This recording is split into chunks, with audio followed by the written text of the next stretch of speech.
Di suatu sore yang cerah, Abu Nawas terlihat mengendarai kuda pergi menuju warung untuk berkumpul bersama kawan-kawannya.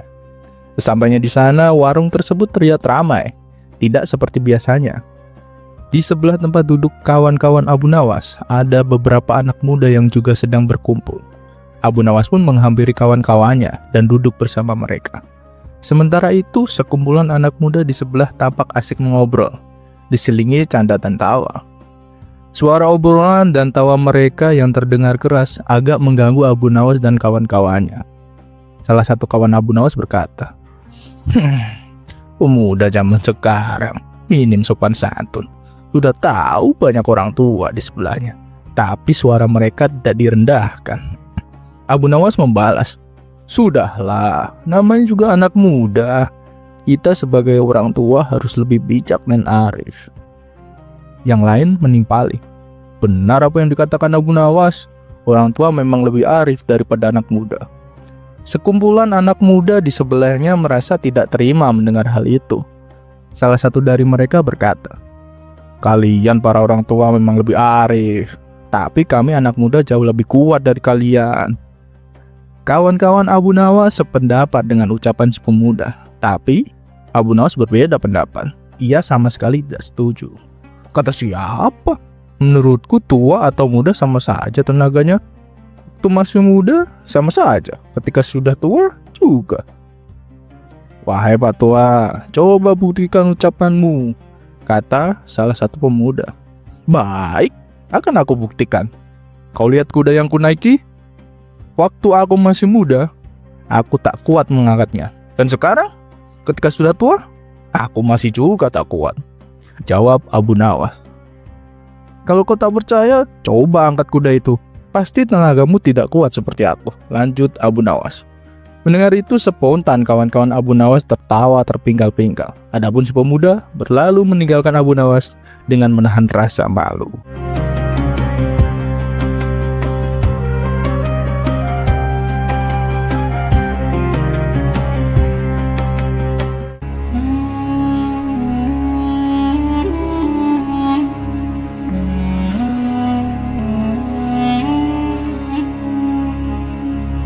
Beginilah humor Abu Nawas ketika diminta untuk menghitung jumlah bintang di langit dan berikut cara menghitungnya, yang membuat Raja Harun Ar-Rasyid beserta rakyatnya tak bisa membantah.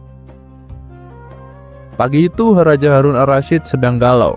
Ia berjalan mondar-mandir ke kamar pribadinya. Sambil asik merenung, terlintas sebuah pertanyaan di benaknya. Berapakah jumlah bintang di langit dan bagaimana cara menghitungnya? Siang harinya Raja Harun Ar-Rasyid membuat sayembara. Barang siapa yang bisa menghitung jumlah bintang di langit dan memberitahukan cara menghitungnya, maka ia akan memberikan beberapa koin emas sebagai hadiahnya. Pamflet pengumuman sayembara disebarkan ke seluruh penjuru wilayah kerajaan oleh petugas istana. Banyak yang penasaran tentang isi pamflet tersebut, sehingga berbondong-bondong warga mengerumuni. Beberapa orang sangat ingin berpartisipasi. Sayembara tersebut terbuka bagi siapapun kecuali Raja Harun Ar-Rasyid. Ia akan memimpin jalannya sayembara. Tiba saatnya sayembara dimulai, bertempat di lapangan luas sebelah istana Raja Harun Ar-Rasyid. Siapa yang bersedia maju duluan? Tanya Raja. Tanpa diduga, peserta pertama adalah komandan pengawal istana. Ia berjalan menuju arah Raja dengan langkah tegap dan santai. Berapa jumlah bintang di langit, wahai komandan pengawal istana? Tanya Raja. Jumlah bintang di langit itu jutaan, wahai Baginda, jawab komandan pengawal istana dengan tegas. Bagaimanakah caramu menghitung? Raja kian penasaran. Komandan pengawal istana diam. Beberapa saat kemudian, geleng-geleng kepala sambil melirik Raja. Raja Harun Ar-Rasyid mempersilahkan komandan pengawal istananya untuk duduk kembali. Siapa lagi yang ingin mengikuti sayembaraku? Silahkan maju, ucap Raja. Kemudian seorang pedagang kain sutra melangkah ke arah Raja sambil membenahi pakaian yang kurang rapi. Berapa jumlah bintang di langit, wahai pedagang kain? Tanya Raja. Miliaran, wahai Baginda, jawab pedagang. Bagaimanakah caramu menghitungnya? Tanya Raja lagi. Karena ekspresi pedagang kain sama seperti peserta pertama, raja pun mempersilahkan untuk kembali ke tempat. Raja berjalan bolak-balik di atas singgasananya, lantas berteriak, "Siapa lagi yang ingin mencoba? Mari berhitung mundur dari angka 10. Jika tidak ada yang mampu menjawab dengan benar, maka sayembara ini aku anggap selesai." Menuju hitungan mundur ke angka 2, Abu Nawas mengacungkan tangan sambil merangsek masuk ke depan. "Saya bisa menjawab pertanyaan itu, wahai Paduka," sergah Abu Nawas. "Berapa jumlah bintang di langit, hai Abu Nawas, dan bagaimanakah cara menghitungnya?" "Sebelum menjawab pertanyaan tuanku, hamba minta disediakan seekor kuda jantan besar," pintanya. Beberapa panitia sayembara lantas membawa jenis hewan yang diminta oleh Abu Nawas. "Begini Baginda Raja, jumlah bintang di langit sama dengan semua bulu kuda yang ada di kerajaan ini," sambil menunjuk ke arah kuda. "Cara menghitungnya pun simple, tinggal mulai dari angka 1 sampai selesai kan?" "Baginda hitung sendiri kalau tidak percaya," jawab Abu Nawas. Kerumunan peserta pun saling pandang satu sama lain. Beberapa saat kemudian hening menyelimuti sayembara tersebut. Semua terpana dengan jawaban Abu Nawas. Raja Harun ar-Rasyid berpikir bahwasanya tidak mungkin bisa menghitung semua bulu kuda yang ada di kerajaan ini. Akhirnya, sambil cemberut, Raja memberikan hadiah beberapa batang emas kepada Abu Nawas. Sembari berjalan menuju rumah masing-masing, beberapa warga nampak saling berbisik, "Kok bisa ya gitu ya?" Dan kali ini, Raja pun mengakui kehebatan Abu Nawas.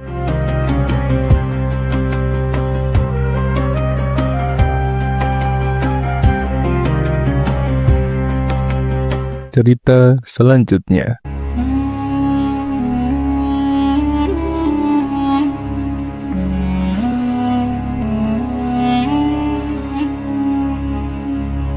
Suatu hari, hakim pengadilan bingung dengan dua orang ibu yang berebut seorang bayi.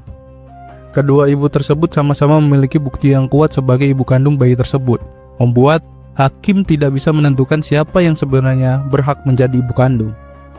Dengan kebimbangan itu, hakim memutuskan untuk meminta bantuan Raja Harun ar-Rasyid untuk menyelesaikan kasus ini. Namun, meskipun Raja turun tangan untuk menyelesaikan masalah tersebut, kedua ibu itu tetap keras kepala dan tidak bersedia mengalah. Raja pun memanggil Abu Nawas ke istana untuk mencari solusi agar bayi tersebut tidak terkatung-katung dan bisa bersatu kembali dengan sang ibu kandungnya. Keesokan harinya, Abu Nawas pergi ke pengadilan dengan seorang algojo. Dia menyuruh meletakkan bayi tersebut di atas sebuah meja. "Sebelum menjawab pertanyaan saya akan bertanya sekali lagi. Adakah di antara kalian berdua yang bersedia menyerahkan bayi ini kepada ibunya yang asli?" tanya Abu Nawas kepada kedua ibu tersebut. "Bayi ini adalah anakku," jawab keduanya hampir bersamaan. "Baiklah. Karena kalian berdua sama-sama menginginkan bayi ini, dengan terpaksa saya akan membelah bayi ini menjadi 2, jawab Abu Nawas. Mendengar jawaban itu, ibu pertama dengan cepat setuju dengan usulan tersebut. Namun, ibu kedua menangis histeris dan memohon agar Abu Nawas tidak melaksanakan ancamannya. "Tolong, jangan belah bayi itu, serahkan saja kepada wanita itu. Aku rela asalkan dia tetap hidup," isaknya. Setelah mendengar jawaban itu, Abu Nawas dapat menyimpulkan siapa ibu kandung sebenarnya dari bayi itu. Lalu dia menyerahkan bayi tersebut kepada ibu kandungnya, yaitu ibu yang kedua. Setelah itu, Abu Nawas meminta agar pengadilan menghukum ibu yang pertama sesuai dengan kejahatannya. Hal ini dikarenakan tidak ada seorang ibu yang tega melihat anaknya dibunuh, apalagi di hadapannya sendiri. Akhirnya masalah pun terselesaikan, dan si bayi akhirnya dapat bersatu kembali dengan ibu kandungnya.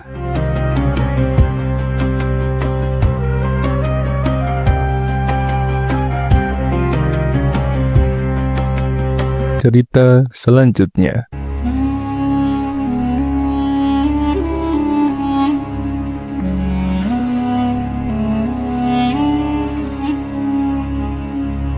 Suatu hari Abu Nawas membuat kehebohan di kota Baghdad. Dia keluar dari rumahnya di siang hari sambil membawa lampu minyak dan berjalan ke setiap sudut kota sambil celingak-celinguk kanan kiri. Tingkah lakunya ini membuat warga kota bingung. Bagaimana mungkin orang sejelas Abu Nawas berjalan di siang hari sambil membawa lampu? Beberapa orang mulai membicarakannya, menganggap Abu Nawas mulai gila. Mereka berkata, Abu Nawas pasti sudah kehilangan akalnya, dan Raja Harun ar-Rasyid pasti malu memiliki staf yang gila seperti Abu Nawas. Namun, Abu Nawas tidak peduli dengan semua omongan orang itu. Keesokan harinya, dia keluar lagi, bahkan lebih pagi, dengan lampu minyak masih setia di tangannya. Dia tetap berjalan sambil memperlihatkan tingkah yang sama. Pada hari ketiga, beberapa orang mulai merasa tidak sabar dengan tingkah Abu Nawas. Undang-undang Baghdad melarang orang gila berkeliaran karena dianggap berbahaya. Maka Abu Nawas ditangkap dan dibawa ke istana. Beberapa musuh politik Raja Harun ar-Rasyid bahkan merasa senang dengan kejadian ini, karena mereka bisa menggunakan kegilaan Abu Nawas untuk merusak reputasi raja. Raja Harun ar-Rasyid sendiri merasa malu. Dia memanggil Abu Nawas dan bertanya dengan nada keras, Abu Nawas, apa yang kamu lakukan dengan membawa lampu di siang hari? Abu Nawas menjawab dengan tenang, saya mencari neraka paduka yang mulia.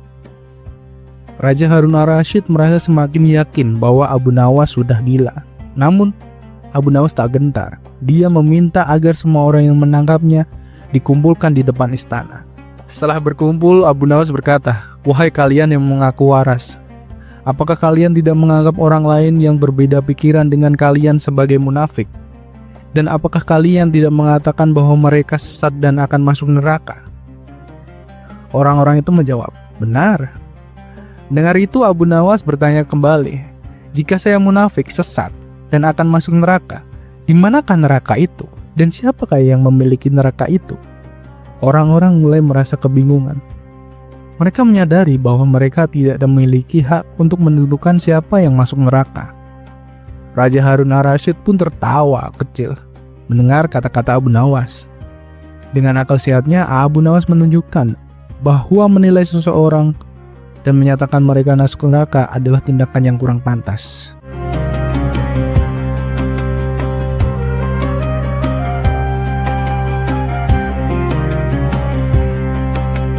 Cerita selanjutnya.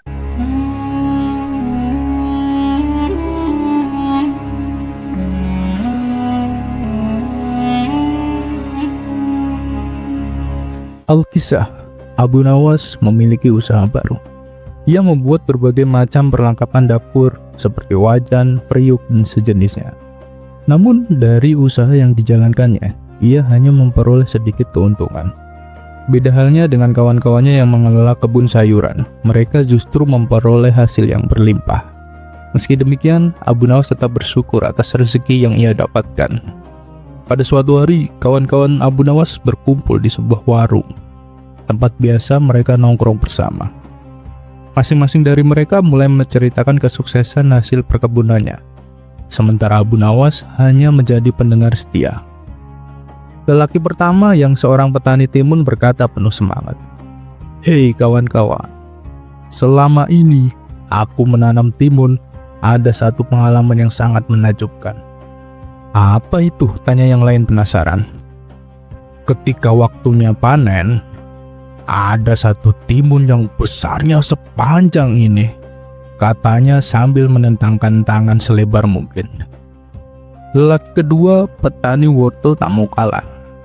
"Itu belum seberapa. Waktu saya panen wortel, ada satu wortel yang besarnya seukuran batang pohon kelapa." Lelaki ketiga, petani kol, ikut menyombongkan dirinya. "Hanya seperti itu kalian bangga? Kalau dibandingkan dengan pengalamanku, kalian pasti kalah." "Oh iya? Emangnya pengalaman apa?" tanya mereka tak percaya. "Saat panen, ada satu kol yang besar seukuran lubang. Kalau kalian tidak percaya, datang aja ke rumahku. Bisa kalian lihat sendiri," jawabnya meyakinkan. "Wah, tidak disangka ya. Ternyata kita semua punya pengalaman yang menakjubkan," ujar salah satu dari mereka. Di tengah perbincangan penuh semangat itu, Abu Nawas justru tampak santai, asyik menghirup secangkir teh di tangannya. Ia seolah tak peduli dengan cerita-cerita hebat dari teman-temannya. Melihat itu, mereka pun menoleh dan bertanya, "Hei Abu Nawas, bagaimana denganmu? Apa kamu juga memiliki pengalaman menakjubkan selama membuat perlengkapan dapur?" Abu Nawas menoleh dan mengalihkan pandangannya kepada mereka. "Kalian bertanya padaku? Coba ulangi tadi.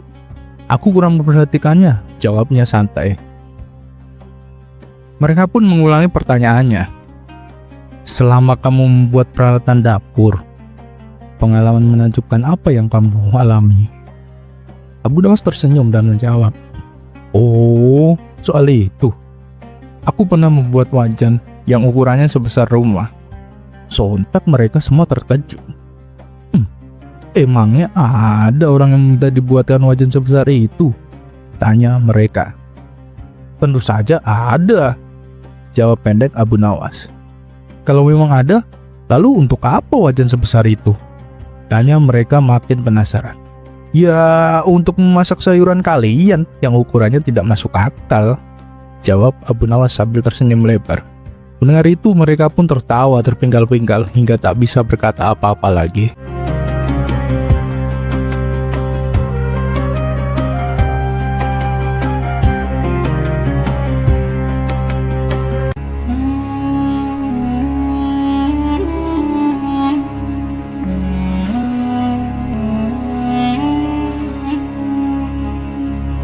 Tak semua orang bermimpi menjadi kaya atau pejabat istana. Di hadapan kemewahan dan kekuasaan, Abu Nawas justru melihat sesuatu yang sering luput dari perhatian orang-orang besar.